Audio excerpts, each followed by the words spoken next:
podcast is a member of WildGamesProductions.com and D20Radio.com. They came from the game table, dice bags in hand. We have one brain that we share between us. To talk about role-playing for all across the land. And you'll like it. The original, then basic, then one they scoured. Kinda grabs you by the boo-boo, don't it? To bring AD&D to the second power. You want me to put the hammer down?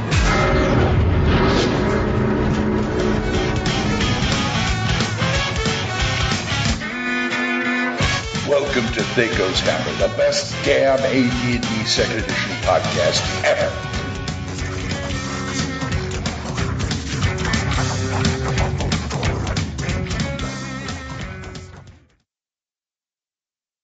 Get everybody a burger. Get everybody drunk. Yeah, hi folks. THACO's Hammer number 8, Splat Book number 88. I'm your host, DM Glen, also with the other guys, the other host, DM Brian. Hi, say hi. Hello, everybody. Yes, the popular one of the show. Oh yeah, right. Have you seen my conversations on Dragonfoot recently?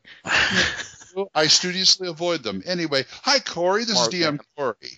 Hi guys, what's going on? We're back again to embarrass ourselves.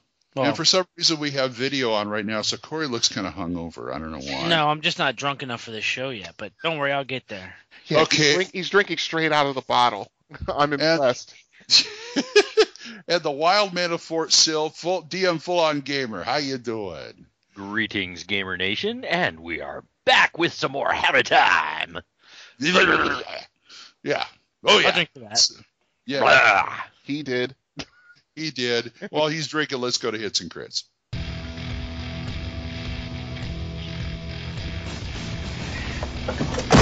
Well,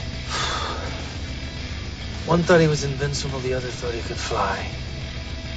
so? They were both wrong. Son of a bitch is dug in like an Alabama tick. You're hit. You're bleeding, man. I ain't got time to bleed. We're sending somebody in to negotiate. Anybody else want to negotiate? Hits and Crits. Hits and Crits. What did we do this week, guys? All you're sitting there like Mr. Bird. Oh God, this is distracting. I gotta minimize this. Oh, why? You don't want to? No, I'm just. This is how I usually sit. I kind of zen out and go Spock while we're talking. I usually sit like this. Yeah, but full-on's giving this like evil grin and everything. Is like, I'm just waiting for you mean black giving shit a to go grid? over This is his just the head way like I this. Yeah. podcast. oh really? Brian, what'd you do this week? Yeah, take a drink. What's your name? I haven't been doing too much. Well, we've been cranking out episodes. I just finished number 86 the other night. I'm gonna send it to Vince probably Wednesday, so it'll be out by Friday, hopefully, maybe. And aside from that, after we're done here, I'm gonna be doing episode 3 of the trivia show, and just doing all that kind of stuff. Still trying to figure out what your guys' next adventure is going to be. But I think I've got a little list, and I need to consult. But aside from that, just... I think we should invite I have a little list. Corey, what you been up to? Drawing and finishing my campaign world book again. The first book is finished. It is ready to be printed out on Lulu. I've got a bunch of copies that I'm going to be printing and abusing the resources at my job. And I'm sure none of my bosses are listening to this show, so I can say that.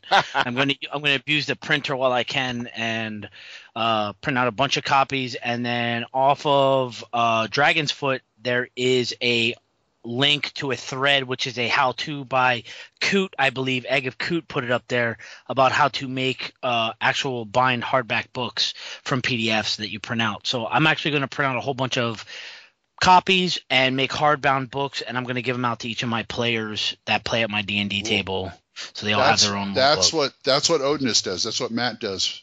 He did for us. I mean, I've got a working copy of Rule Cyclopedia off the PDF that he bound. He was binding everything for a while. Yeah, I got one until he changed his job. I got one like this right here.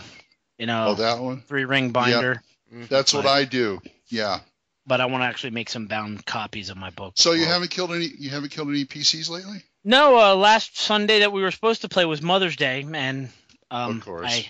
My girlfriend is a mother, so sorry guys, we couldn't play. Welcome to relationships, Corey. Yeah, I know. I've been in them before. Yeah, but it's cool, and I had other shifts to do, so I didn't kill. I mean, we didn't play D&D Mother's Day, but yeah. Other than that, I've been drawing and getting shit finished. Cool. Full on. How's the Army? What's going on? I've been having a wonderful time with Bounty Hunter Week on the Old Republic and bringing up some new inductees to our guild from way up in Massachusetts way, getting them with their feet wet and their lightsabers lit and running. How many killed? What? They're also hauling a log. It's so funny. Full on and Corey, my first question is always, how many did you kill? The day ain't over yet. Yeah, tell me about it. Well, we had one wackadoodle of a Labyrinth board game Saturday. And I'm still kind of wondering what the hell went on. We ended up, at one point, we ended up in a room with 8 zombies and 8 skeletons. Okay. For a party of 6. Okay. That was like, it got to the point where it went. Matt just stood up and said, "Okay, you guys defeat him. This is going on too long," because he wanted to get to something else. And then we went into this one room that was covered with wax candles that were burned out. And the thief went right over to the chest on the other side of the room and opened it, and all the wax coalesced into a wax golem. Oh, God. Interesting. You didn't see that coming. No, I didn't. And what I didn't see coming was that I can't throw a flask of oil. That's what I saw. I says, oil, light them up, let's go. I threw it and rolled a 1. The thief said, "Here, give me the other one." He throws it. He rolls a 1. Nice. Fumbalaya. That place was covered in oil, and nobody hit the golem. So finally, the druid said, "Produce flame on the thing," just like, blah, blah, blah, It was wackadoodle crazy. I don't know. I would have just made that a joke golem, like the joke candles that don't blow out. Mm-hmm. Yeah. Oh, yeah, you just can't light it. It's not lighting! Oh, and also, Matt says when he runs Mines of Voltum at North Texas RPG Con, which, by the way, there's 3 seats left if you want to do walk-ups, he is going to incorporate the beer elemental that he came up with into that game. The beer elemental? Yeah, we fought a beer elemental last time. You know how we how we stopped it? How? The druid cast Purify Water. That would work. Yep. Wow. Wouldn't it just turn to a water element? Dwarven druid would cast raise water on it. That would work. No, a dwarven cleric would grab a straw and dive in. Yes. That's why he would cast raise water on it. Oh. Oh! And I'll play a cleric in the next game. Here's my holy symbol. Oh. A bottle of rum, yeah. I've also been working on the game I'm going to run at the convention. And I sat down last night and says, "Okay, we're dealing with undead and vampires and stuff. Let's pull out the book and find out how many undead types I want to use." So I listed all the ones in the rule cyclopedia, all the ones in the creature catalog. Then I got stupid and pulled out the Tome of Horrors complete. Yeah, I think you want to bring. I stopped after F, saying that's too much. Yeah. Yeah, stop. You need to put some icing on that. Go grab your Van Richten's guides. Oh, yeah, dear. no. It's a good idea. Yeah, there's the icing and the candles. I think I have the created and vampires. And the spirits one. Oh, boy. But I did find something neat in the creature catalog. I forget what they're called. Tokies. They're basically zombies that have been shrunk to like... Oh, yeah. Yeah. Like shrunken head zombies? Yeah, they're shrunken zombies. Yeah. Yeah, and it's like, oh, cool. I could throw like 6 of those at those guys. They don't know what to do. And they have the touch. They have the zombie touch where they can freeze them. It's They great. paralyzed by touch? Just like zombies, yes. Interesting. Okay. Anyway, that's me. Yeah. So why don't we do some emails? Okay. You want to go first, Corey? But of course. Go for it. This one comes to us from DM Porter. It says, DM Porter here again. As usual, I've been enjoying the shows and thought I would send you a short note on a couple of things. First of all, I wanted to express my appreciation for continued discussion of the artwork in every supplement you discuss. You're welcome. I'm sure many people, myself included, were originally drawn to fantasy and AD&D by the artwork. Easily, Errol Aldis. Mm-hmm. Yeah. Lloyd Metcalf. Well, I'm no pro. I was Elmore. always the annoying one in the corner. Elmore. We can't forget Larry. No, we can't. I was always the annoying one in the corner of the table, drawing my character and not paying attention to the flavor text unless it affected me directly. At first, people were annoyed, but then I started getting decent enough that I started to hear, do my character next. I'm no pro, but artwork has always been a huge part of the game for me. Me as well. Mm-hmm. To me, a good D&D adventure should look exactly like the cover of the first printing, second edition Player's Handbook. There is a ton of other good artwork out there, and that the cover is far from the best piece of D&D art, but hours of staring at that cover, and it still doesn't get old. I'll wait. My question is for Glenn and Corey, since I know you guys have done some art for actual games. How does one break into that world? I'm no Brahm, but I think my stuff is. Yeah, we're no Brahm. Glenn Yeah. and I are no Brahm. But I think my stuff is pretty okay, and I would get a big kick out of having it printed somewhere. Here's my recent picture I did, and he gives us a link in the email. Feel free to flip through my other Demon Art stuff, too. This is a good place to pause and talk about my question about getting artwork published, because I am going to get wordy again on another subject. Okay. Which brings me to my second point of discussion. I think I mentioned in my last email that I am teaching my own 7-year-old daughter to game. Second edition, for all its glorious atmosphere and world building, was a bit too crunchy for us to start. I'm going to say yes. I discovered a new game with my gaming group that hates D&D, boo, called Dungeon World. It's a new school game with a very simplified ruled set. It reminded me of my first RPG in grade school when everything was new and we didn't fully understand the rules, but didn't care either. Summer of 1981 for me. Play Dungeon Crawl Classics, and it's the same flavor. DCC, yep. I just got Dungeon World. Yeah. It's freaking fantastic. Yeah, cool. Of course, I dusted off all my all-time favorite character, and I haven't played in 15 years, the Goblin Ranger, in the link that he gave us in the email, and built him in the new system. In case you were wondering, he talks just like Gru from Despicable Me.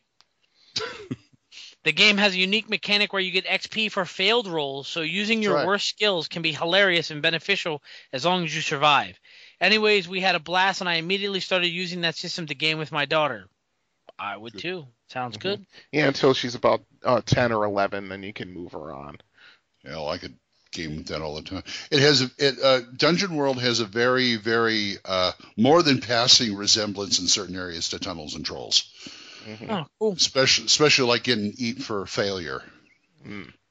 That said, on the table with us are all my D&D book and all the monsters setting and feel have come from... Wait a minute. That said, on the table with us are all my AD&D book and all the monsters setting and feel have come from 2nd edition. The plan is to transition into 2nd edition when she is ready, but to give her a love for role-playing and a feel of the game in the meantime. She is playing a paladin and kicking $, yeah, and taking names in a completely holy and righteous way, of course. Cheers, DM Porter. Thank you, Porter. Ass is what he's saying. Yeah, that's what he was trying to say. It was smiting buttocks quite well. Yeah. I'm very glad they're using that's interesting. Dungeon World with the 2nd edition flavor. That is very interesting. For sure. I mean, yeah, and yeah, you always want to start with the simplest rule set you can for those who are really young, and then just kind of step complexity up as the child gets older. I mean, I was 12 years old? Yeah, I was 12 years old when I started playing Basic, but I got a good grasp on the rules, not quite good enough to run a good game, but that's another story. Yeah. And I was playing 1st edition by the time I was 13.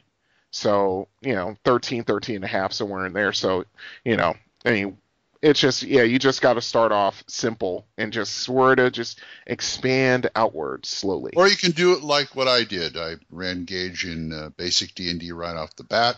Mm-hmm. The gaming equivalent of, oh, you don't know how to swim? Let me throw you in the lake. Yep. Yeah.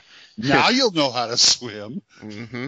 Or at As least far- for the rest of your life. Go ahead, Corey. As far as the first part of the email, getting into your artwork and getting your artwork published, what you got to do, I'm going to tell you right now. Forums, forums, forums. Join as many D&D forums as you can find and start posting your artwork. The more people see your artwork, the more people will contact you and say, hey, listen, I'm working on this piece of crap adventure that no one's going to pay for off of freaking Paizo. Do you mind doing the artwork? You might have to give a few, in my experience, my first few adventures, Thorkel Hammer, we gave free artwork to make sure that I got my stuff out there and published.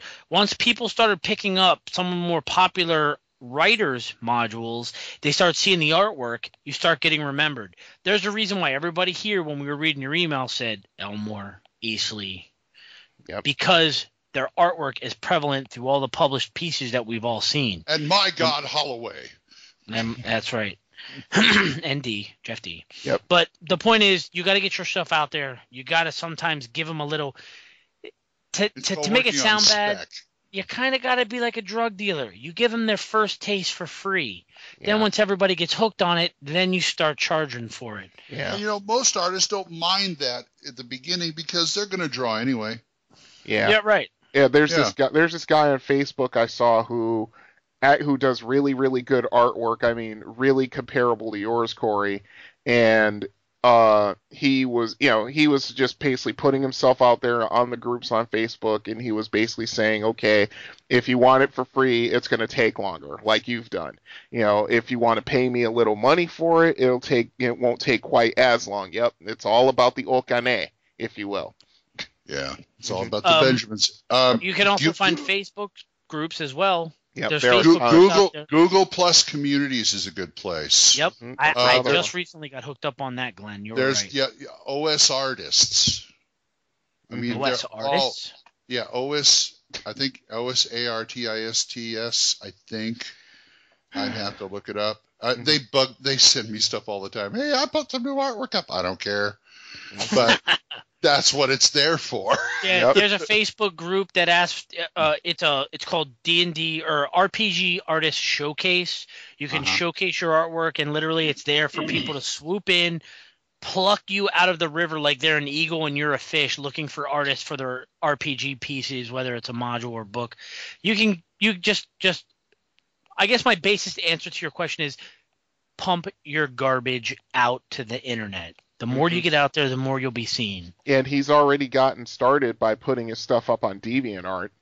That's right. There are millions and millions of artists there. That's another first step.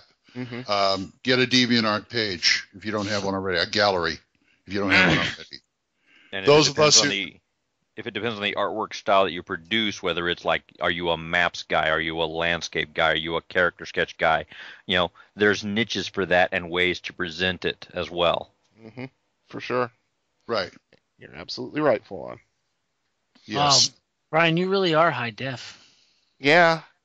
Yeah, my camera's high def. Deal. Although my image is reversed because my Everlast shirt is backwards. We read it right. It straight. Really? Right. It's reversed for you. Yeah, Google Hangouts does the same thing. Huh, that is weird. A button on there to reverse your image so it looks like it's supposed to. Well, selfies on my phone, I get confused. It's like, I was You take selfies, Glenn? selfies. I'm not sure I want to know any more about that. If I'm drunk in a bar, yeah. Oh my goodness. Yeah, yeah, you're right. I remember. My fault. I've seen them on Facebook. Anyway, give us another email. All right. We've got one from John Williams. He emailed us again. Dun dun dun. And he Exactly. Hey, I've got the Battle of Hoth and the asteroid field on my cell phone right now. Get some cream about your asteroids. Whoa. That's a little personal. Anyway, he has a new spell idea. Check this out. It's called Bernard's Training Dummy. Dummy? Gumby? Dummy? Gumby? What? He's an MMORPGer. Says how to play D&D. Go. Yeah, exactly. A level 1 spell castable by all classes able to cast spells. Okay, that means mage and cleric mostly. An enchantment with a duration of 8 hours. Material component of a small wooden doll as required as the target of the enchantment. Casting time of 1 minute. A spell favored by many as a way to keep one's fighting skills in top condition while away from your regular training grounds, and favored by many wizards as a way to keep their more beefy companions occupied while more important research is completed while taking breaks while traveling. Interesting. When the spell is cast, the doll grows to the size of an average human, and a slot the size of a gold coin appears on the back on the doll's back near the neck. Once a gold coin is placed in the slot, the training dummy activates. It will perform defensive maneuvers against anyone attacking it with an AC of 10. For each additional gold coin placed in the slot, reduce the AC by 1. The doll will try to remain in a 10-foot radius of where it is placed with the first coin is inserted. It will attempt to dodge, block, and jump away from attacks. For every 5 coins placed into the slot, the faint sound of laughter is heard, along with the clinking sound of many coins being tossed onto an ever-growing stockpile of wealth as if they were being thrown in the air in excitement. Many expect... Go ahead. They're working on a variation of this for lonely female rangers. Oh, okay. Only you have to blow it up first. We should be good. We should be good. We were pretty bad last week. Well, when you were saying performing certain things, I just got, Yeah, he does certain things for them. I don't understand. Yes, go ahead. Many have speculated the slot in the back of the doll will deposit the gold directly into Bernard's personal vault where this mysterious man has hidden himself away. No one knows. Really? So he's, what's his name? The duck from DuckTales, the rich guy. He's Scrooge McDuck. Scrooge McDuck swimming in his vault, laughing as the coins come in. Hey, it's a good way to get rich. I actually like this spell. It, even though it doesn't quite translate over into second edition, but yeah, that's a good non-combat spell. There's ways you could build that with psionics. We did a similar thing. Oh, really? What would be kind of cool with this, if you could actually, by putting coins in, you could actually give them a command per coin. So first coin could be defend, second coin you put in could be attack, and then defend. So that way you could be a wizard. You don't have a fighter. You don't have a meat shield. You would then have one at your command. Just literally That's the Electrum and the Platinum upgrade kit. Oh, there you go. Yeah, yeah, the Platinum upgrade kit for sure. That it actually attacks you as a first level fighter or whatever, and with each platinum piece you put in, the level goes up by 1. Yeah, that'd be awesome. Yeah, that actually works pretty well. I like that. Thanks, Sean Williams. Yep. Yeah, you have a larger slot in the back for like jewels and stuff. And then it will just endeavor to beat the ever-loving crap out of you. Yes. Yeah. You open the backside. You open the backside of the mannequin right about where the long john's drawer would be, and it's the night deposit. And you just drop jewelry and necklaces and stuff down there. He used to wrap things up there. Sorry. Wow. I'm going to deposit this ring in there. I'm going to call it my Prince Albert. Oh wow! I gotta tell you, this video is. Oh my god! We can do this from now on. Oh, for crying out loud. Anyway, that is our emails for this show. If you want to send us something, it's thacoshammer@gmail.com.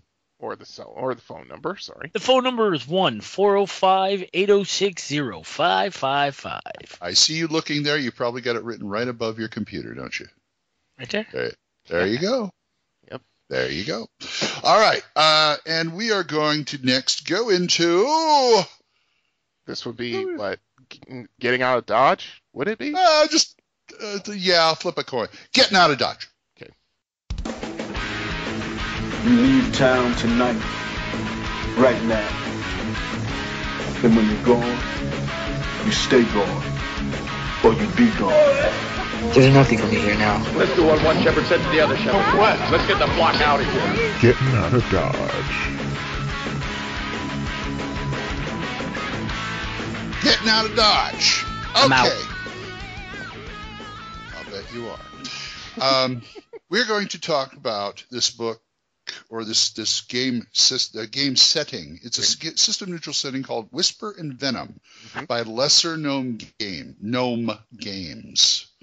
This is their first effort, written by Zach Galazar and John Hammerly. It was edited by John Hammerly and illustrated by Lloyd Metcalf, and Jeff D did a pretty badass cover on it. Very awesome. Yep. Yes. This is basically an adventure and kind of a sandbox in one. Mm-hmm. This was published last year, and you can get it at lessergnome.com. It tells about the Whisper Vale, a place which is kind of off the beaten path? Not really. No, it's in a good way. Okay. Yuck in a good way. Think of it this way. Imagine if David Lynch ran D&D. Oh, oh man. This combined with maybe like a he would alternate with James Cameron in the same campaign. With a little Michael Bay thrown in for that's hurting my brain. Yeah, that's hurting my brain. I was thinking everybody's got to have a wall, but next to the wall we've got a taint. I was thinking more like Aliens Cameron.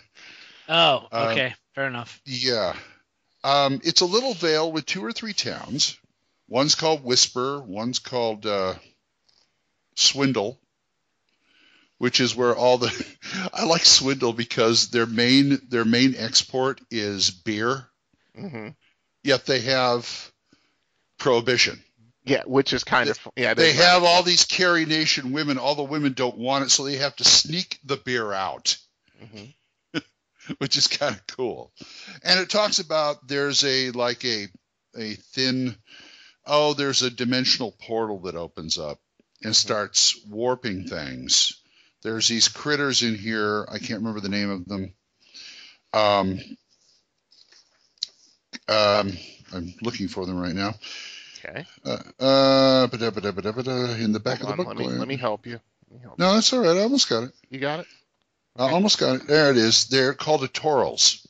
Mm-hmm. And basically what it does, it gives the DM an excuse to buff up some monsters. Okay. Because these Atorals are like lizard-type creatures, and they've got 6 legs. And they also have goblins, but since they've been near the portal, they're buffed up goblins. Not a whole lot, but just like tougher than your usual goblin. Mm-hmm. They've also got a area where there's fairies that are enslaved to the goblins, which I thought was kind of cool. Mm-hmm. That's kind of cool. Anyway, the town pays the good PCs to go and find out what the hell's going on with the old abandoned monastery and stuff where the portals opened up, and it just gets weirder from there. Right. Yeah, I'm looking at the Atoral corrupted venom effect table. Yeah. Yeah, and I'm like, wow. Because they got this stuff. The Atorals have this venom that the goblins take and distill into this stuff that makes them badass. Mm-hmm. You know, kind of like a combination of Popeye spinach with Asterix's and steroids. Yeah, and steroids. The downside is they're all addicted. Yeah, it's addictive. Yep. So you're saying in this game you can walk around a corner and see a goblin and be like, "Hello, how are you? I'm the former governor of Whisper. Listen to me now." Yeah, you got crackhead goblins wandering around. Yeah, you got the stuff, man. You got the stuff. Yep. Yep. And if you don't have it, they'll try to kill you. You've got some wonderful monsters in here, like a monster beetle, a giant bee, a briarch, which is some kind of crab creature, merc beasts, which work a lot better than like water weirds in fountains and things like that. All kinds of crap. Yeah, I'm going through it. I'm in the monastery now, and I'm like, wow, there's a lot here. The spiny horrors I automatically want to call Norman. Nice. But it's like a giant rat with spines on it. Yeah. And I believe the spines are also poisonous. In fact, they're mistaken for large spiders at first glance. It's kind of creepy. Yeah, it is creepy. Mm-hmm. And that's the whole thing. You just go down there and you just get this feel of like you just don't know what you're going to run into. I told when I first start going down there, I'm going to play the theme song from Twin Peaks because that's what it feels like. That or Blue Velvet or something like that. Just you fight the monsters and stuff, but you got this really weird feeling about it. There's fog in there, and the portal looks like a woman's mouth that's open. You know, I mean, look at the back of it. No, that's not. That's the gnome. But it is just, and it totally, just the whole feeling of it. I didn't even run it. I just read through it, and I'm just like going, oh, I feel like I need a bath or something. Mm-hmm. Yeah, it's the monsters that they created, and also the existing monsters that they use that kind of lends itself to that. That's right. And also the descriptions of each of the encounter areas, I think the best part about it is just what's going on in the towns. I mean, this is pretty interesting, the monastery and whatnot, but what's going on in the towns actually is pretty good for just role-playing fodder, for sure. Yes, and they've got some really interesting NPCs in there. Like I said, the guys who brew that aren't supposed to brew, who have to sneak it out and like, oh, we have supplies. They take it like a hay bale out of town and there's barrels under it, Mm-hmm. Yep. Yeah, it's like 1920s prohibition mixed into your D&D. It's actually a nice little flavor. Here's something that DMs will like. Some players might, be put off by it, but the fact that when it gets to when they plug up the portal or whatever the hell they do, they go to see this gnome out of town that nobody likes, but he's like the seer. And basically, it's one of those, the end, or is it? Or is it, of course. Yes. That's basically just, opening the doors to DM and saying, okay, we've given you this, take it and run with it. Right, yep. Exactly. And it's very, very well done. They originally got the box set, which came with the main book and a supplemental book with the Whisper Veil. It came with 2 maps, a set of dice, miniatures of like the Luart and goblins and things like that. And, everything's set up. But now he's put it out, both books out in this hardbound book. Plus he's got a version that looks like a smaller version that looks like old D&D modules. I'm holding up the camera like they can see. Anyway. Well, that is our next step to take it to video. Next video. Yes. Will I still be allowed to do this? Can you write penis on the figure? Yeah, there we go. Oh my God. And we can't edit these. Remember that. Well, we can edit these, but anyway. No video editing. This is me face palming, folks. Yeah. Anyway, what do you guys? What did you get? What kind of impression you guys? I kind of like it. It takes, it's an actual pretty decent setting, but it also leaves it open-ended enough that the DM, if he's got anything on the ball, can take it in any direction he wants to. I mean, there are plenty of role-playing aspects. I mean, the whole prohibition thing. Then, of course, you just can't go gangster style and just try to, intimidate or beat up or even assassinate the ones who are trying to, get the ale banned. Mm-hmm. You have to deal with that, and then once the monastery's cleared out, if you manage to clear it out, because I'm scrolling through it as we're talking, and it gets tougher and tougher, the further you go into it. But if you manage to clear it out, of course you're going to be heroes, because now things start to get back to normal, but then maybe not. I love the last sentence of the gnome. He says, you're looking, I'm going to tell it anyway. Go ahead. Spoiler alert. He says, you're looking at it all wrong. This is not an entrance. It's an exit. Bump. And that's it. Yeah. And the DM can do with it anything he wants to. That's for sure. But yeah, that's cool. Oh, you thought we were taking you into Ravenloft? No. You start there. We try to escape now. We go have fun. Yes. But and even the DM doesn't know what he means by that, but it just gives you that like creep. The creep factor in this thing is kind of high. The creepy factor. Yeah. Oh, we have such sights to show you. Very nice. Goodness. Okay, and now I'm further down where there's a table for if you decide to start eating raw Atoral eggs. You actually get benefits from possibly benefits. It's always possibly. There's always a table. Yeah. I'd say the chances are pretty much 50% that it's positive and 50% that it's negative. Yeah. Yep. Anyway. Atoral corrupted venom effect table. You've got some kind of venom. Let's see what happens. Go ahead, inject some of this. Try it. I dare you. The first one's free. You know how many different ways people want to go and do the deck of many things? Oh, it's not a deck of many things. It's a cabochon shell of many things. Go ahead and just flip it over. We're going to play 3-card Monty. Oh, you got a fumble. 3-card Monty. 3-card Monty. Watch the lady. Watch the lady. Oh, you got a crit. Try and find the orange. Yeah. Exactly. Or the lemon, rather. Anyway.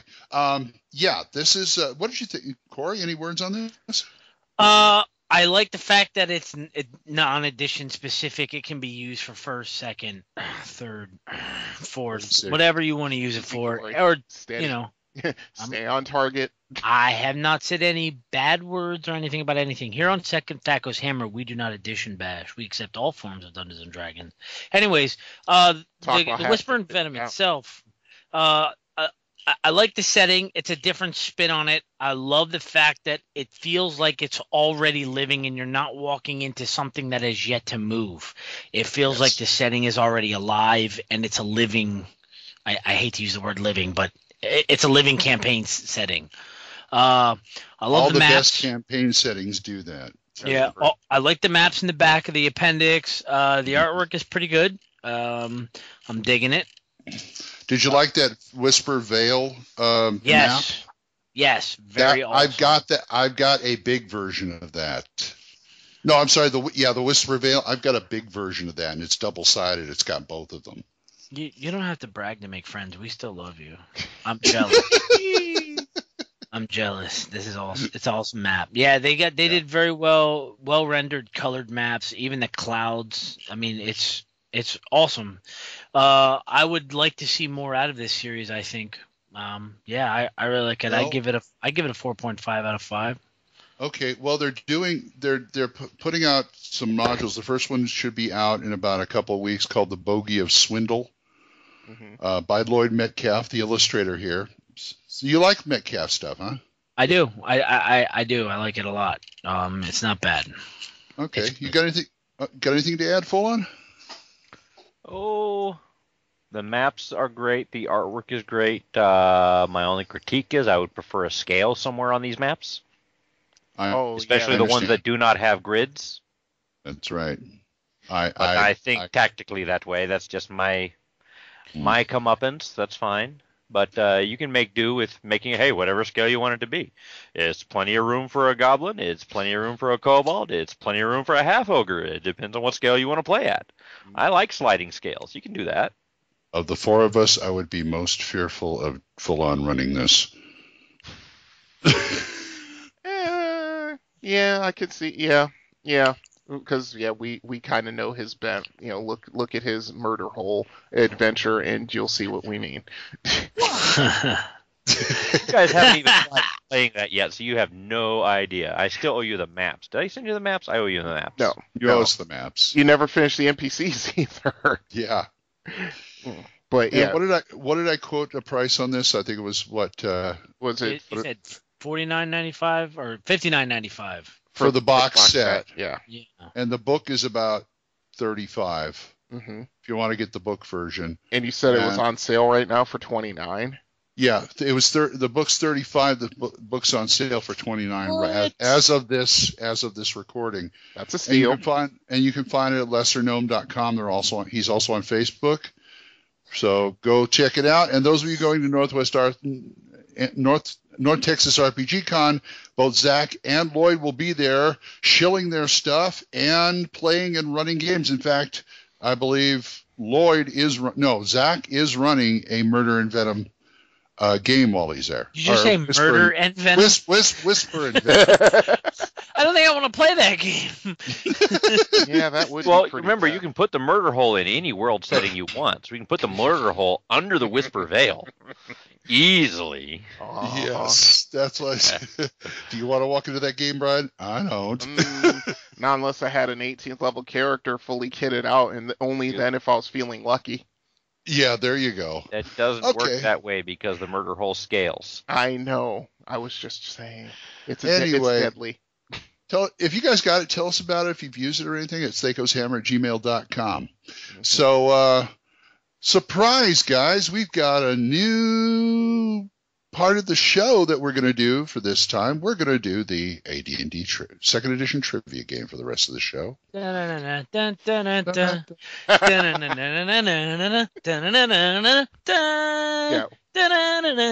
Sorry. Yes, folks. Survey rolls? Yeah, folks, we don't have a bumper yet for this, but it will be forthcoming. Promise. So shall we just dive into it? Yeah, let's do it. Okay. Give them the how we're doing it again. Okay, we start at 0. First 1 to 10 wins. You can go negative. Yes, you can go negative with incorrect answers. Answers range in difficulty from a level of 1 to 5. And 5 is really hard most of the time. That's what she said. I'm Only your most of host, the time DM, you're sad. and I'm your host, DM Glenn, and I'm just going to go right across from where I see you, Brian, full on Corey. That's us. Okay. Corey, so where are you from? Brian, so where are you from? I originally hail from Bridgeport, Connecticut. Sorry. Really? Why don't you take another spin? Anyway. Don't mind if I do. Anyway. All right. What level you want, Brian? Okay. Give me a 3. I'll start off average. Level 3. Mm-hmm. Boy, this is sure going to mess with people's minds expecting a regular show. Brian Caraway, you're never average. You're special to me. You're with the special group. You're so kind. You're special. Anyway, here's your question. Joe is an average character whose normal armor class is 10. Okay. Today, Joe is wearing a Ring of Protection +2 and a Ring of Protection +3. What is his armor class? 7. They don't stack. You're right. Thank DMG you. page 148. Thank you. Although you will take the better of the two. Yes. Yeah, you have to take the better of the two. Yeah. Yes. And that means Full-On's turn. You get 3 points. Wow. Woohoo! I shall go 2. To level 2? Dos más. Dos más coming up. Level 2. Hey, Full-On, is an attack roll necessary when a dragon attacks with its breath weapon? No, you just make saves. That's right. Yep. I didn't even know that. No, they all going all the way back to when guys. They're an auto hit. Yeah, they're an auto hit. Area effect, auto hit, like Fireball. You don't roll to hit with Fireball, do you? There you go. Yep. Yeah, I do roll to hit with Fireball. You roll to hit with Fireball? Don't you? No.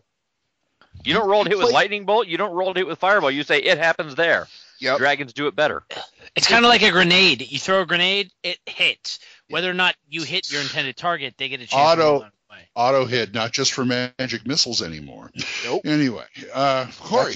That's what makes them so deadly. Go ahead. Give me a 2. A level 2. Oh, 2. Corey, do you have pants on? No. Oh God, you do know we're all on video, right?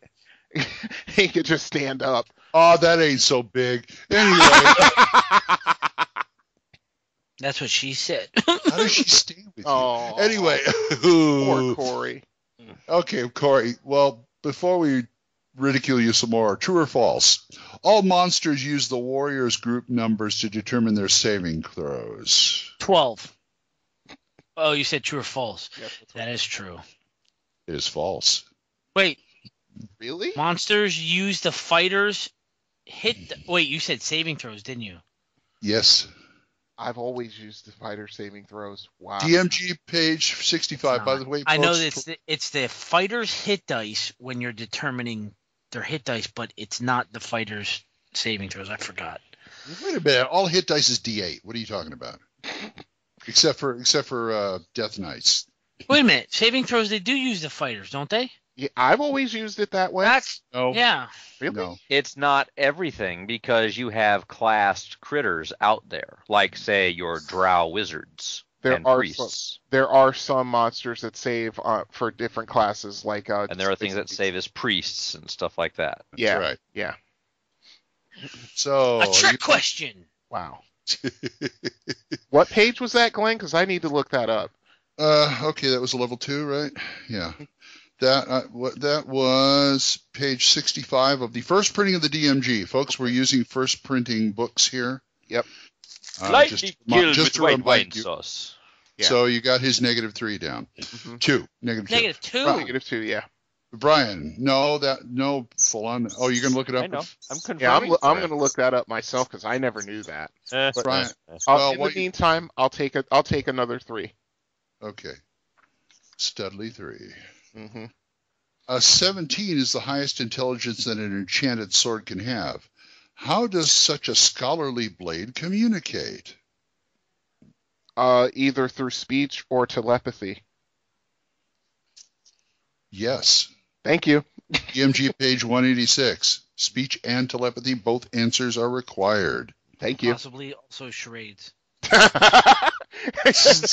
can see the sword floating in midair, trying to do.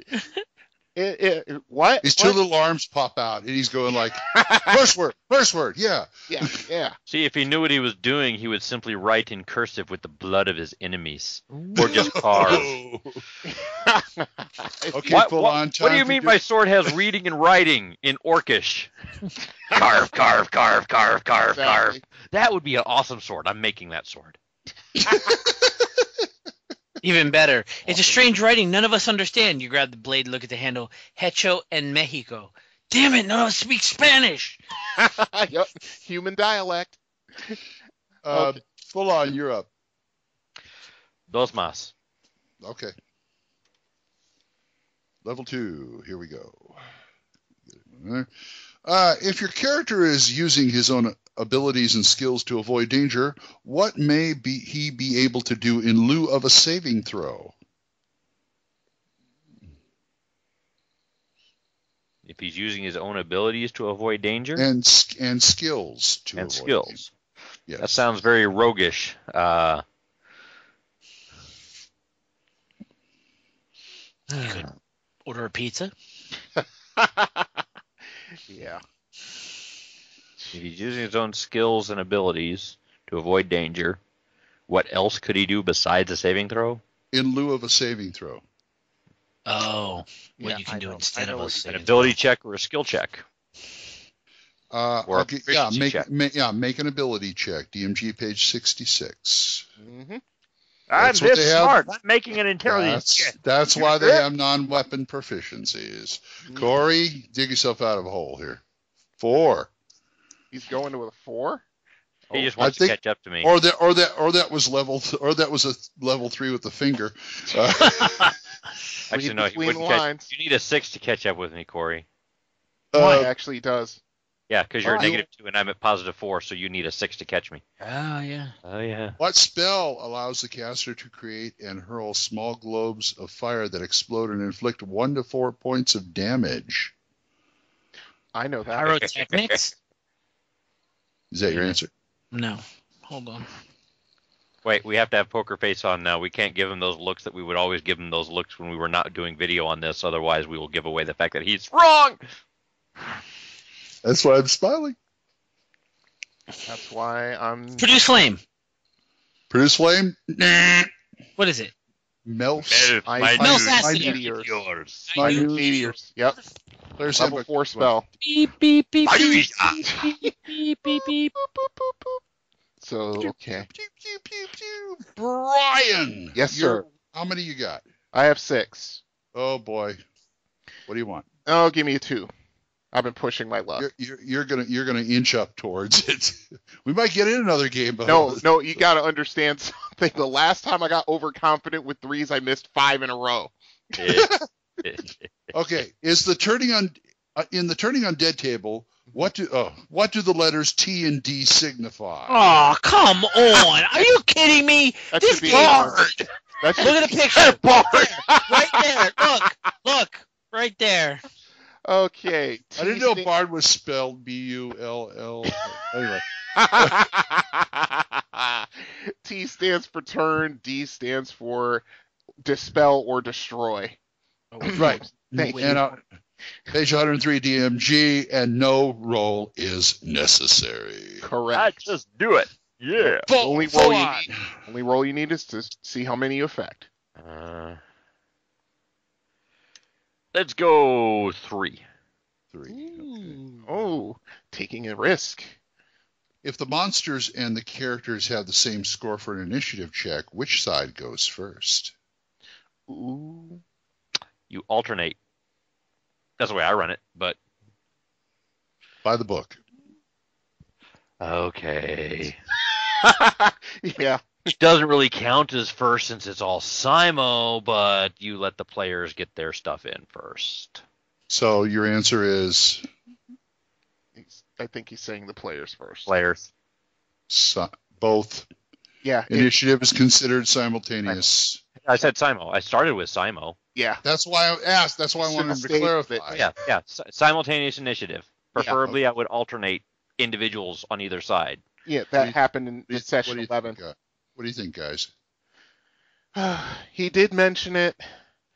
I'm almost inclined to say no because he went away from it, but he did mention it first, so I'll say yes. I'll give it to him. Wait, is he currently in the lead? No, I am. Oh, then yeah, give it to him. Corey, you're up. That was correct. Give me a 2. Was that a 3, Glenn? 8, 7, negative 6. That was a 3. Yeah.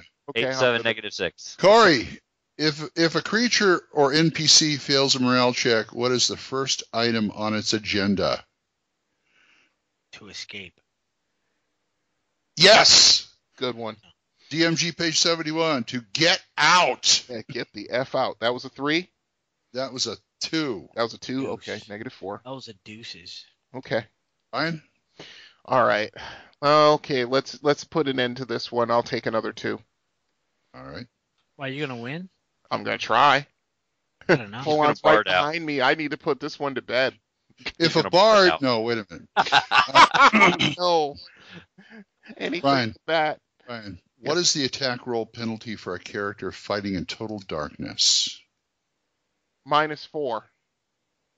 Is correct. You? And did you just win? Yes, I did. Okay. And if it's in this chance. And we were talking about this show going too long and having to only play one game. Are you kidding me? We can do 2. All right. We usually round do 2. 2 rounds anyway. Let's go 2 rounds. Okay, second right. round. Everyone back to 0. You won. Raised from the dead, Corey.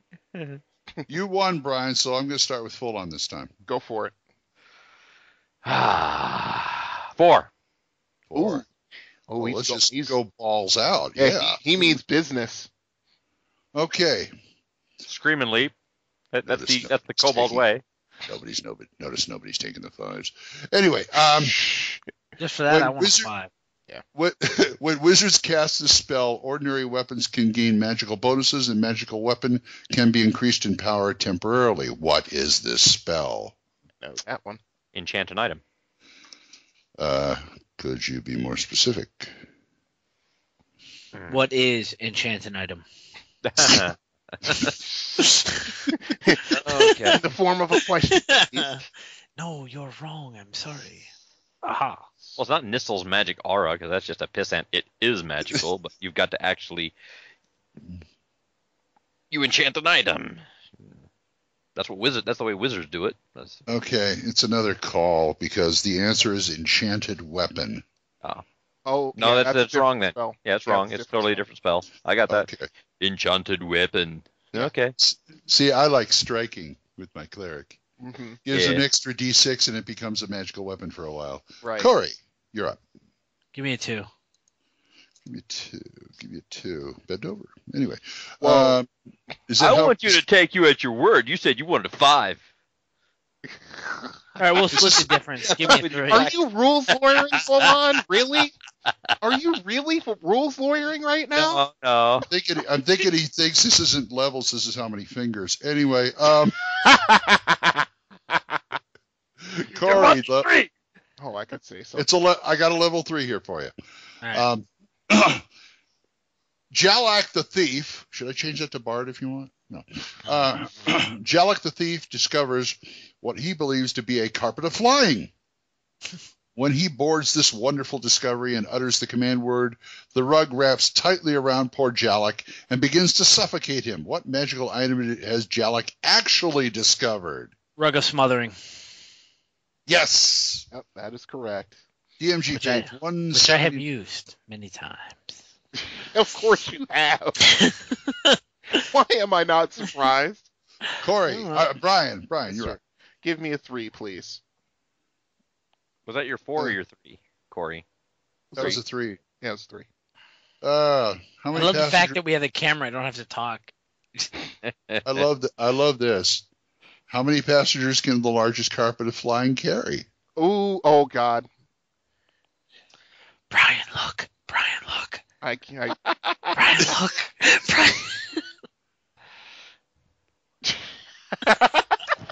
If he says what I know I should say. It's like a minivan. Look, 2 in the front, 5 in the back.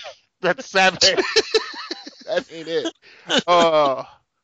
I'm trying to remember because one of my characters actually has one.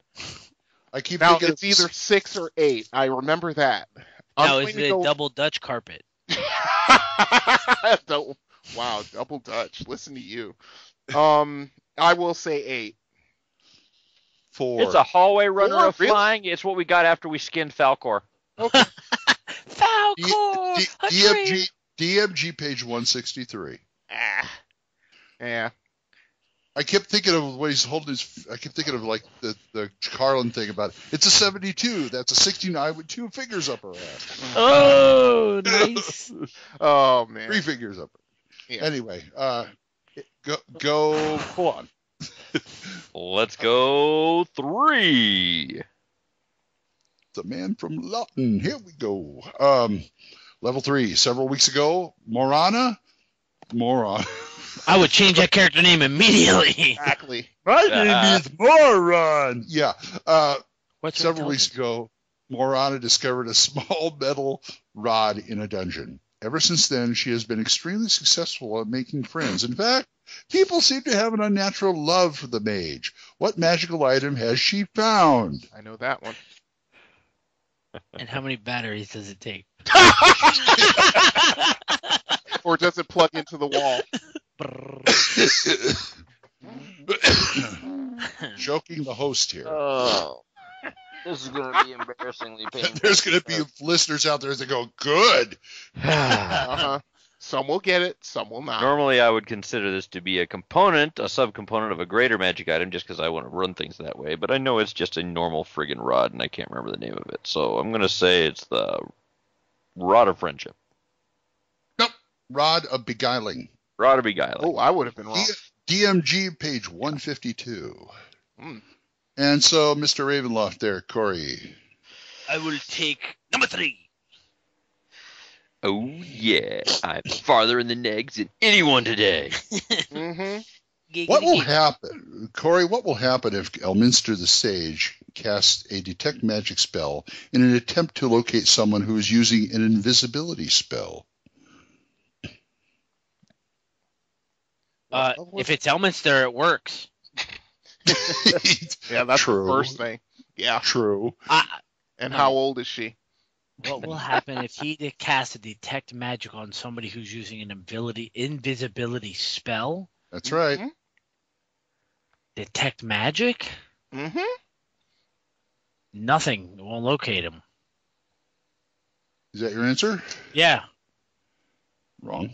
Mm-hmm. Nope. The spell will indicate aura. the presence of magic without pinpointing the location of the person. DMG Okay. 120. Yep. You discover abjuration magic at work. That's the only answer you get. Even Elminster is not that good. No, he is that good. That homeboy went to hell and back. Just ask the symbol. We can contact Ed. But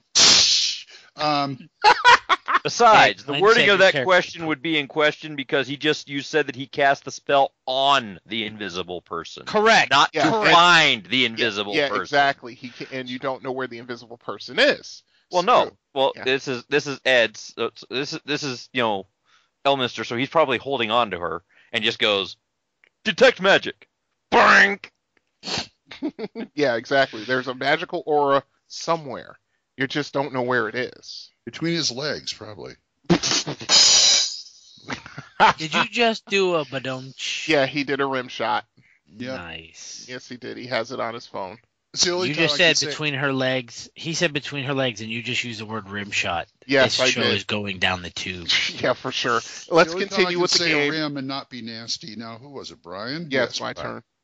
Okay, I'm at -3. Give me a 5. All right. What am I at? -7. Or excuse me, 0. You're at 0. In the lead. I'm in second at -3. Full on to You're going -7. to have a lot of fun editing this, Brian, I tell you. Yeah, I know. I still haven't done session 3 yet. Well, here's another winner of a name. Rudella wants to bad. wants to be a longbow specialist. Okay. She's willing to forego learning the use of 2 other weapons. What special abilities will she gain? Well, first, she has to cut one boob off. Oh man. That's authentic. No, I know Longbow it is. specialist. Am I?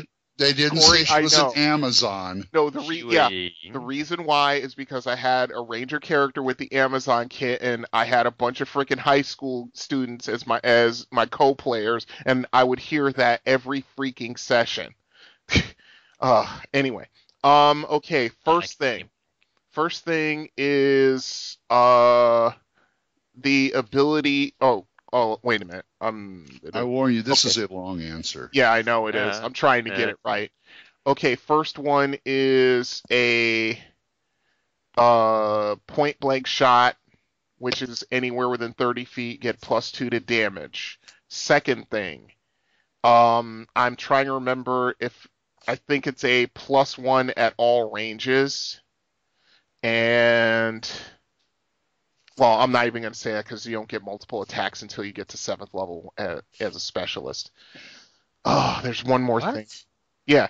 Oh, when you you're don't get extra attacks, but you get multiple shots of rate of fire. You still get 2 shots per round up until 7th level, and then you get 3. Let's see. So +1 at all ranges, +2 to damage at point blank range at 30 feet. I think that's it.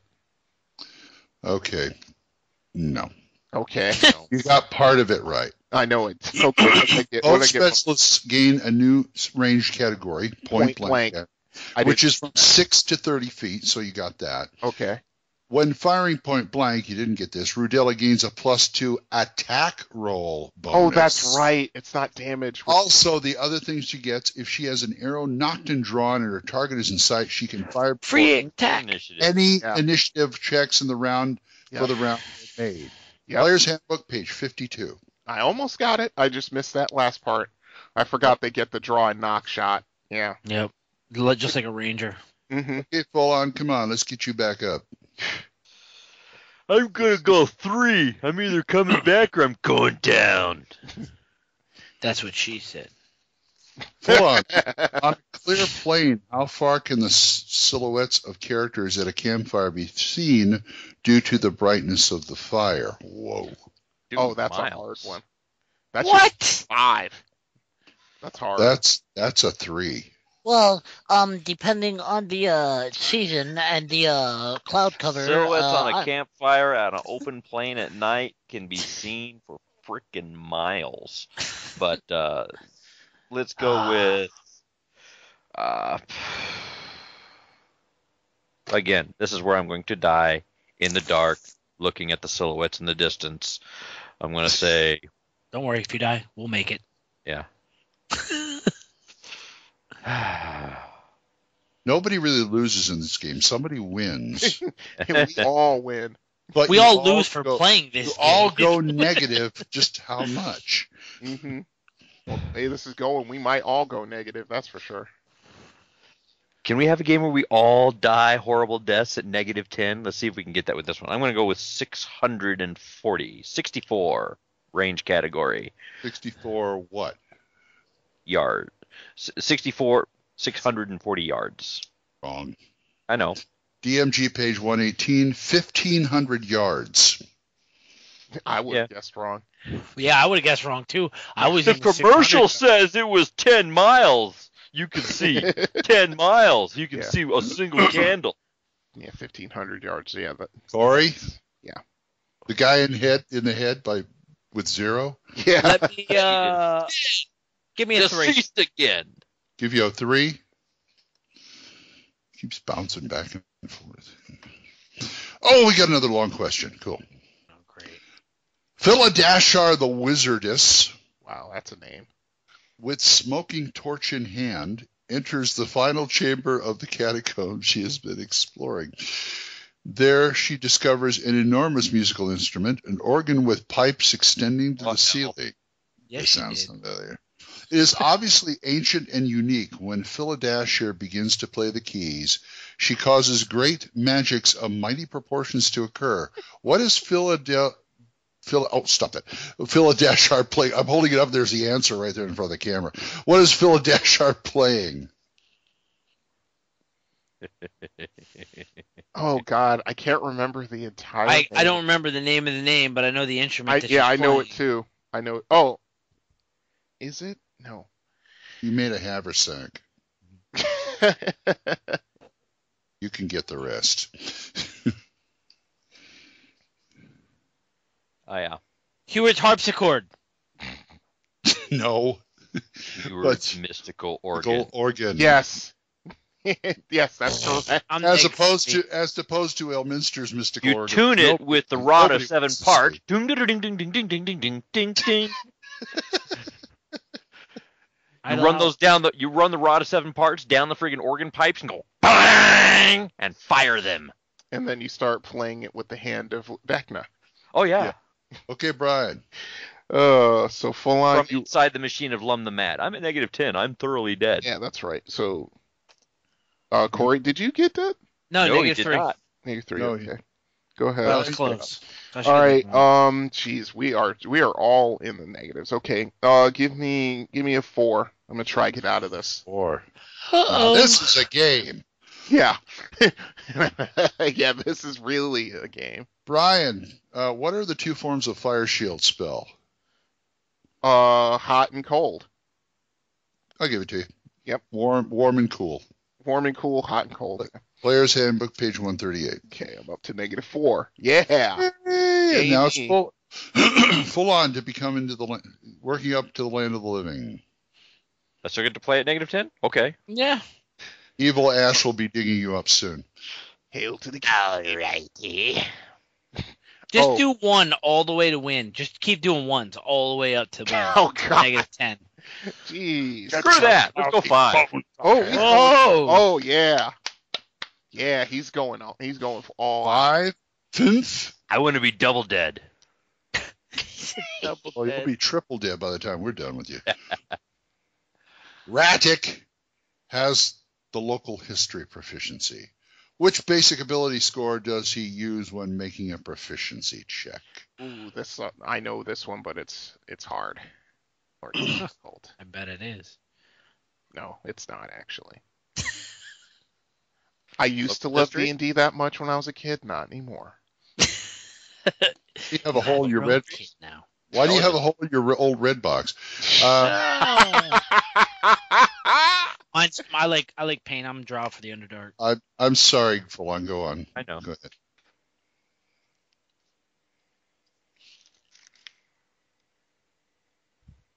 And I can't read. That's an I. That's an I. Or a 1. Intelligence. Intelligence? Intelligence. Wrong. Charisma. Yeah, it's correct. Local history, charisma. Cherish May? Cherish May? Ancient history's intelligence, local history's charisma. Yeah. Player's Handbook, page 54. Corey. -15. This game is broken. Adventurers want to get away from the local place. That's why they went to become adventurers. They don't know about nothing local. I will take It's 3. Negative 15. Yep. I think I've To hit go to all-time dead. I've hit the high score. I've hit the high-low score. We'll put you hit that on your negative 17 once. I did? We'll I put that got on your that. tombstone. Level 3, Corey. Dorgal, a human warrior, is battling hand-to-hand with 5 orcs when Dorgal's pal Lacra comes on the scene. If Lacra fires his bow into the fray, what are the odds that he will hit his friend accidentally? I know that one.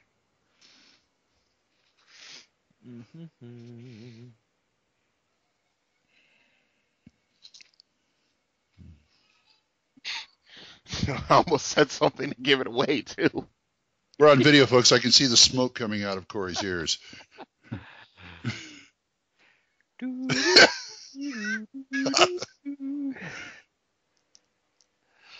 You said he's fighting 5 orcs. Correct. That's right. In hand-to-hand combat. He does a sweep maneuver even before he draws the bow. No, he does the Iron Claw. What is it? To the nutsack. Is it 3 and 20? Is that your answer? I don't math so good. Hold on a second. For science. I'm gonna say 1/6. 1 and 6. Yep. You're right. Yep. You got it right. DMG page 62. You are right, sir. Yep. I was trying to do the whole 20-sided, take like each dice. I'll say 1 and 3 out of 20. I was going the wrong way. Okay, 1 and 6. I got it. Brian, do it. Was that a 3, by the way? Yeah, it was. I'm dead. Always fire into melee when there's 7 combatants just to piss the DM off. Yeah, 1 in 8. It's a 1 in 8 chance. See, But I could do it that way, but it's not quite so fun. Give me a 3. It's not quite so fun that way. What? This isn't about fun. What are you talking about? Level 3. Which is of greater value, a topaz or an amethyst? Ooh! Topaz. Topaz is 1,000. You are right.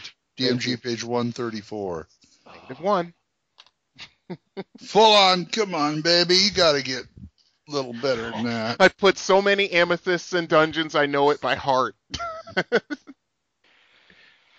But go ahead, full on. 4. 4. Going for negative 19. A beautiful 4. Yes. What kind of spells will a minor globe of invulnerability block out? Oh, wow. That's a 4. Really? Okay. That should be a 2. Okay. Yeah, no doubt. It will block out attack spells. It will block out direct line of effect spells. It will block out area of effect spells. I think he wants a school. Oh, a school? Actually, no. I can't say. I didn't say that. No, you said school. What type of spells? What type of spells? What damaging kind of spells will a minor globe of invulnerability block? Minor globe, 1st to 3rd level spells. You're right. Yeah. Any first, second, or third? Overthink it. For a second, I thought you were going to overthink it. 160. Any first level, second, or third level spell or spell-like ability or effect. Are you back to -9? Negative. No, I'm at negative 11. Yep. Oh, okay. Corey, where are you again? I am at 0. Yep. Give me a 2. I want on the board. He's going to win for zeros. Right behind him, so...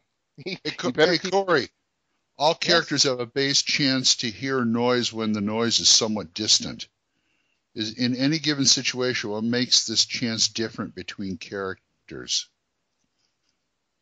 I know that one. Oh, I know that one. Their class? If they're a thief or not? Wait a minute. Think about it, Corey. Think about it. I'm thinking about it. But that it is true. If one's a thief, he gets a better percentage chance to hear noise. You've got a choice of 2 things. Choose wisely. Choose wisely. Like it says in my option package bumper, choose wisely. I'm going to say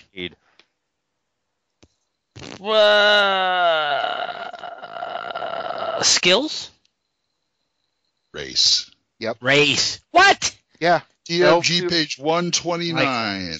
I call bull stuff. No, elves here I better. would have gotten it wrong too. I would have simply said, "Who's wearing metal armor?" Well, if you thought about it, thieves have a better percentage chance to hear noise than non-thieves, so I was going with thief. Well, yeah, but even with thieves, you get racial bonuses depending. Brian, you're up. Okay. What level was that question? That was a 2. I'm at 1. Okay. Or, Negative. no, I'm at -2. So I'm in the lead. How about that? Give me a 2 so I can be conscious and Crush aware. the competition. Yes. Crush them. Brian? Yes, sir. Generally speaking, how long does it take to search a 20-foot section of wall for a secret door? 7 years. 7 years ago. Let's see. Now I gotta remember this. It's a 20-foot section. Did you say? Yes, a 20-foot section. Oh man. Oh, all right. There's 2 answers to this, and neither are right. I'm going to say 1 turn. You're right. 1 turn, 10 minutes. Thank you. DMG page 130. Wow. All right. I'm at 1. Beautiful. Fun. 3. 3. The number. Let's go out of draining range and start to simply be bleeding out. Hold on. Some sages are knowledgeable in mythology. I'll back up. What was Let me try that again. Let me try that again. Got knowledge, man. And here I thought Corey was drinking. Wow. I'll drink to that.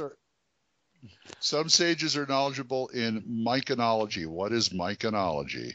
Ooh, the study of spores, molds, and fungus. Yes. Just like Egon. Nice. DMG page 107. Okay, and was that a 3? They could also be clerics of Guanadar. That's true. Was that a 3? That was a 3. That's a 3. Okay, -8. I'll take a 2. 2. Okay. Get back to 0. Nah, you're going to -4. Corker. Corey. Wow. That's a corker. Anyway. A character comes up. I'll play that role-playing game. I'm drinking and everybody else talks like they're drunk. All right, let's do this thing. Hey, that's how I invented the character. DM Bill Brasky is a son of a bitch. Bill Brasky. You know Bill Brasky? Bill Brasky I walks know up Bill bar, Brasky. orders a drink and burns it down. He says, "Leave it how you found it." You want to know the name of the bartender? Viviza. Viviza? Viviza. On the harder. Yeah. Level 2. Corey, if a character guzzles 2 potions in quick succession, is it possible for both to work normally? I know that one. Yes, it is possible. Yes, DMG page 141. Potion. Unless you have the Encyclopedia Magica, and then if you're an evil DM like me, you can use the potion quirks. Yep, the mythicality tables. That's how a mage of mine got an 18 double-odd strength. I was in a D&D game once where Brasky was running it, and we had a debate about a fireball. He pulled out a flamethrower and demonstrated it on his house. It's still standing because he put it out with his urine. To Bill Brasky. Bill Brasky. Oh my god. Yeah. Okay. Let's see. Right. Give me a 3. A 3. Yes, sir. He's got the shakes. Whoa. Which magical item, usable only by a priest, has a chance of utterly destroying undead? Mace of Disruption. Yeah, DMG page 184. Thank you. Uh-huh. Oh, by the way, you know what I learned in the last game with Liches Matt? do not like you to play softball with those on their skulls. No. Boink! Poof. You know what I found out Matt will let me do? I don't know if he'll let me do it again. He actually let me put a spell on a spell. Oh, really? Yeah. A spell on a spell? Yeah. I was trying to hit this bad mofo undead necromancer guy who was casting spells at us at one point, and I had spiritual weapon. Okay. Which I made a mace, and I thought, I'll bet this guy can only be hit by magical weapons. I asked him, can I put striking on that? He said, sure. Oh, Glenn, that is a magical weapon before the show. Yeah. No, it was no. Not according to we were playing Labyrinth Lord, and it stated it's not a magic weapon. Okay. Yeah, but you can't put a spell on a spell because think of the spell permanency. Yeah. Well, you cast a spell and you cast permanency. The spell on a spell. Yeah, it's like when I cast Grease and then Firefinger. It still goes foop. Yeah. Okay. All right. I thought it was weird. That's who's next? Full rounds up. Full on, you're up. 3. He said 5. 3. Corey heard. Why is Elizabeth Stewart approving my request? What the? That's not a level 3. Hey. Oh, that's her group. Yeah. Hey, full on. Yeah. What sort of vampire can become invisible at will? The shy kind. Blink. The Oriental kind. Oh, good guess. I can take that. Monsters can. An Eastern vampire, which would. Mm-hmm. But is it the 4? That's 3 or 4? That was a 3. That was 3. Negative That's 5. a 3. He's Cozy, coming for Corey. I'm at what? -1? You're at 0. I'm at 0? Give me a 3. Cozy Corey. Okay. Why are you holding up 4 fingers if you want a 3? Blame the rum. He's trying to flip you off. He isn't very good at it. He wants 3. 3 between the lines. What giant snake-like creature with a human head is found only in subterranean lairs and is malevolent to other life forms? So, Why do we have to have a PG rating on this show? It's the best answer. Just let it go, Corey. Let it go. We have a PG rating because both Glenn and Brian have mad editing skills. Yeah, no doubt. I'll let it go. Yeah, just crumple it up, throw it away. Just pull it off and just throw it away. Throw it away. Like a My Naga. Yeah. Naga! Yes! Sponsors committee. Oh, that's funny. My Naga. What up, my Naga? Oh, hey, easy. I'm Naga, damn it. I'm a Naga. I know what you said. I got Naga chucks. Tie their tails together. So will you skin them? That and was use a them 3. as So I'm at 3. Yeah, sure, 3. So what, you skim and use them as naga hide? Oh, Naga hide. Oh, naga hide. Oh, Brian, you're I up. rolled. Oh, give me a 3, 20. please. When using naga hide as arm, no. Do you realize how many nagas we had to kill to get that? Anyway. Yeah. How many varieties of skeletons are there, and what are they? What? Oh dear. Okay. Brian, look. Brian, look. Corey, stop that. You're How many and what are they? You should talk to my girlfriend last night. Anyway, let's see. Okay. Corey, stop playing Sesame Street, will you? Brought to you by the letter A and the number 1. Okay. I thought it was the letter V. The letter Y. Anyway, yeah. Okay. We have the skeleton, the normal skeleton. We have the animal skeleton, and we have the giant skeleton. That would be 3, I believe. Okay, go over it with me again. Okay, regular skeleton, the one that's human or humanoid. Right. Giant skeleton, which is the one that can lob fireballs at you. Be more specific. Monster skeleton, sorry. Thank you. And the... Oh, crap. Oh, crap. You just said it. Yeah, the animal skeleton? Yes. Thank you. You're right. Thank you. Thank you. Oh, wait a minute. They don't have skeleton warrior in there as the 4th? They should have.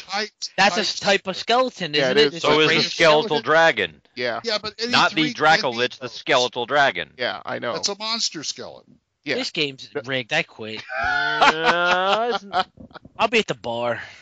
There's skeletons you make of monsters, and there's skeletons you make of dragons, and those are entirely two different categories of skeletons. Not dragons are monsters. Yeah. Go on. Yes. He wants a 5. 4. Ooh, okay. I don't like being in I don't like being in single digits. I want to be in double digits. I want a 5. I want a 4. Be at -9 if you miss. What will happen if a doppelganger is polymorphed into a mule by the polymorph other spell? That'd be one pissed off list, let me tell you. He has a innate polymorph ability he can change. He is not trapped that way. True. Therefore, is that your answer? It has no permanent effect. Wrong. It will retain the form of a mule for 1 round only, then it will revert to its normal shape. Yeah, it has no permanent effect. Judges? I think you could give it to him. Yeah, that's fine. You can give it to him. Player's Handbook, page 161. It is affected. It changed, and he says, I don't want to be that way. Yeah. I'm back. I don't think so, Tim. Poof. Yeah. Yeah. Corey? Drink. Give me a 3. Play. 3. All right. Sure, you said it. Well, Corey's trying to keep the pressure on. Why don't you drink some good booze? Oh, uh-oh. Because I'm drinking the entire bottle, and my Captain Morgan's out there to mix with Coke. Corley. Really? And I'm the one drinking. These burly humanoid creatures stand some 6.5 feet tall, just like me. They have hairy hides ranging from dark reddish brown to dark gray. They typically carry weapons such as polearms and morning stars. They hate elves and often serve as leaders for groups of orcs and goblins. What are these evil creatures? How ironic. They are called Hallstrom's Hobgoblins. I just got a new monster for my game. Put it in the con game, Glenn. Yeah. I will draw you a picture of them. My hobgoblin. I'm going to have a I'm going to have a squad of hobgoblins leading some goblins and orcs. And is he going to talk? Is he going to talk like you, or is he going to talk like Harry S. Thunderson? That's my question. Let's go kill them. Brian, you're up. 3 to end this pain. For the win, if you will. What giantkin has a grossly deformed body? Again. Yeah. This is Fomorian. You are right, sir. Did you win again? Yes, I won again. Brian won. We're not going to make it 2 out of 3, folks, because I won twice. It's time to close this weird ass splat book. Ladies and gentlemen, coming in at the end of tonight's round, winner and still champion, Brian the Great. He's pretty good. Brian the Brain Heenan.